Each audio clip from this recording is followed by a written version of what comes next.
Aké závažné poruchy sa dejú počas jazdy na bicykli? Najčastejšie nás spadne reťaz alebo dostaneme defekt. Čo spravíme, keď dostaneme defekt? Zamontujeme koleso. Čo na to potrebujeme? Montážne kľúče. Na opravenie defektu potrebujeme aj lepiacu súpravu. Super!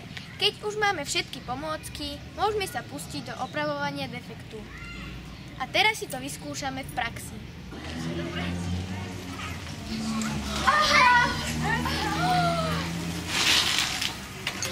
Veď ja mám defekt! Čo teraz s tým? Ktože mi ho opraví? Na to sme tu my, defektmani. Povolíme matice a vytiahneme koleso.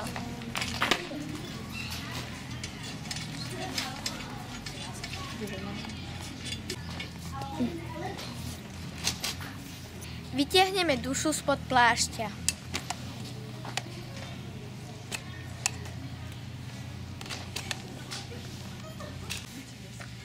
Vyčistíme a odmastíme dušu.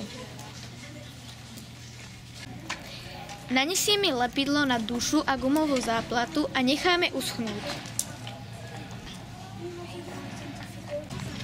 Po zaschnutí priložíme záplatu na dušu a pritlačíme. A teraz namontujeme opravené koleso na bicykel. Hotovo!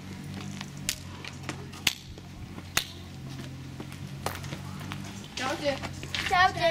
A pokračujeme v jazde. Juhu!